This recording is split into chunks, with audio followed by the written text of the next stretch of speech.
Wike, be prepared for president. Okay, president or presidency. Like every teeming Nigerian youth out there, 2023 was a pivotal year for me, and the country's general elections was the focus.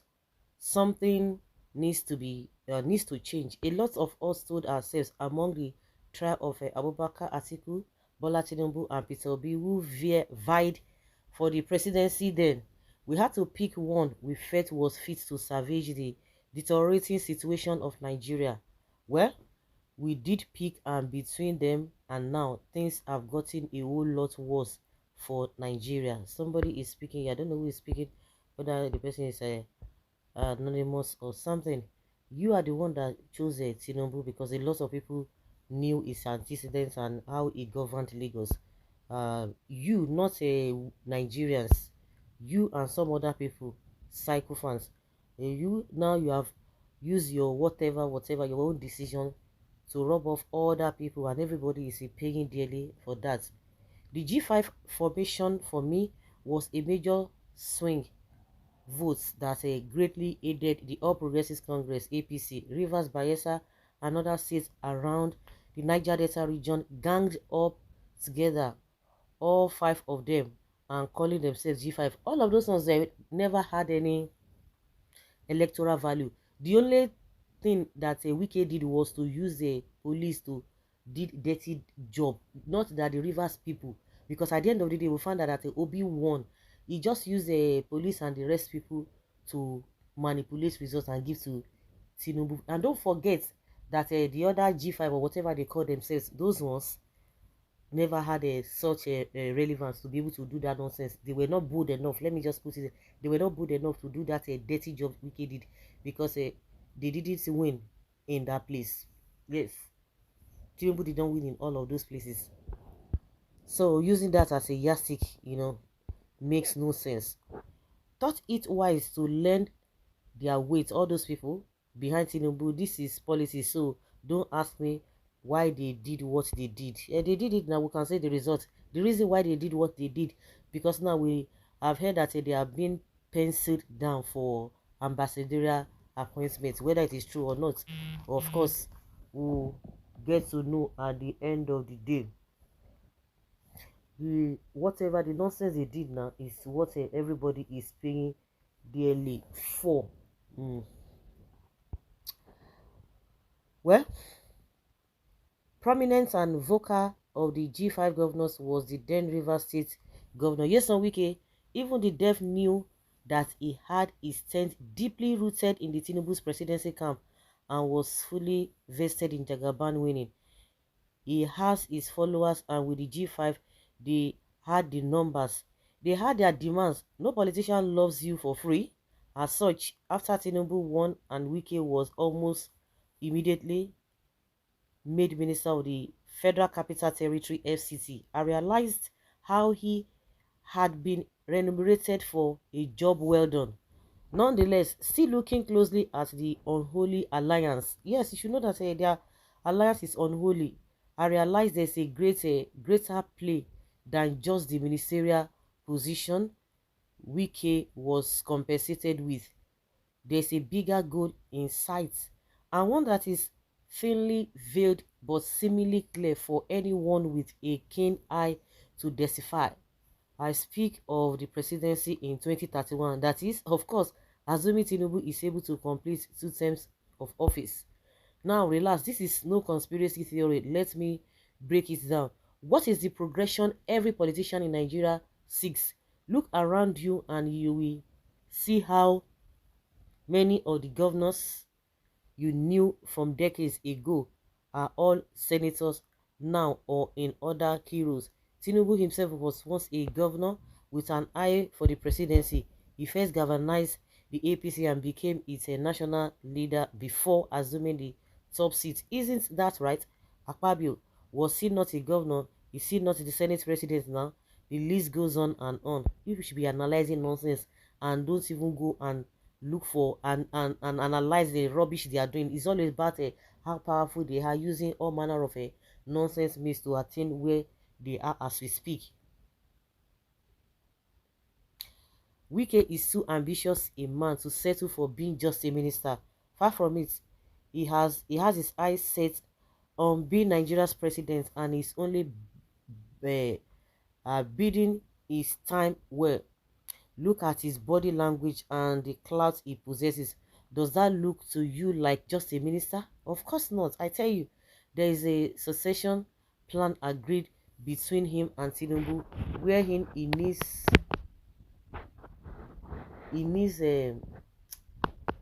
wherein he succeed the later when all is over. The biggest sign of this was when Tinubu had to travel to France to broker a deal with President Macron. We already know that France are being booted out of Niger and all the other francophone African countries. The military guys that took over there gave them a quick notice. Nigeria has now become their landing spots for Africa, and Tinubu is ever so eager to fill the void for whatsoever selfish gains of his. Now, who did the president take to him to such an important summit? Yes, on Wiki, of course, not Shetima or any other. Open your eyes. This is happening in your very before. Take a look at the FCT and the moves Wike is making. Unprecedented. The man is kicking people out of their homes and telling folks, quit quickly, I am untouchable.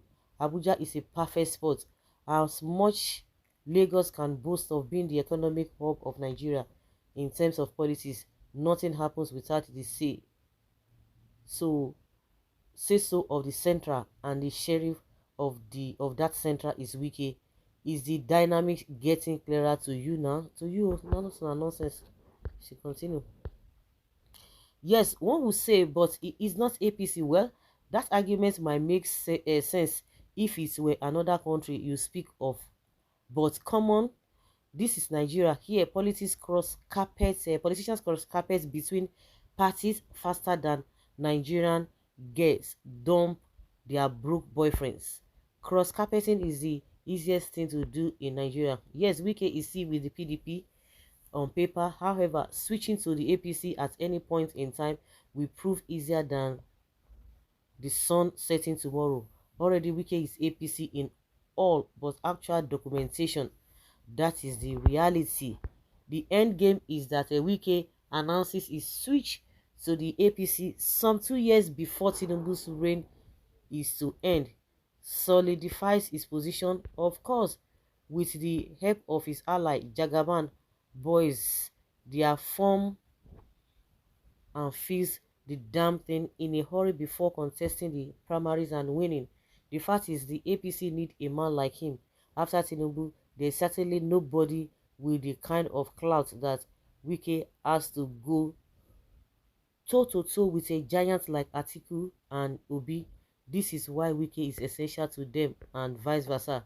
The only stumbling block for Wike right now is that annoying B called Fubara. That boy that boy's office has become a man now fully vested in tormented his oga and booting him out of rivers. From Wike's angle, Fubara needs to be defeated, buried and forgotten. Every politician needs a base from which to operate from, else you are finished. Wike will look to regain rivers and by extension the G5. From there it becomes easier, seen as the APC structure will do the rest of the job. Ladies and gentlemen, this is the end game. Believe it or not, Wike is going to be around for the longest time if things go according to his plan. Not according to God's plan. I have seen through their veil a long time ago and understand how their scheme works. Of course, I honestly do not even see how this benefits Nigerians, but then again, when our politicians ever cared about you and I talk more of what benefits us? Okay, so you only just to analyze and begin to give a undue relevance to all of these useless politicians, not even holding them accountable. By who? With that temperament. This is a misplaced political calculation. Wike is going nowhere. Tinubu is just his messiah. As for in rivers, it is just finished. All what he is doing is political abracadabra. You fail to realize that a politics is realize that politics is dynamic and not static. Wike doesn't even have integrity or credibility to be a president in Nigeria. This is the bitter truth. If Tinubu lets him carry Chief Wike to Queen Elizabeth grave, both of them can never, I repeat, never be president of this country again. God forbid.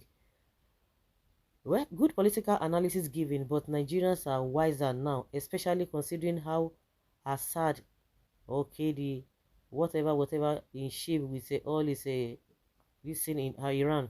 Let us get it clear from the one that Jagaban and Mr. President can only win 2027 election if he can manage to beat the gang ups against him.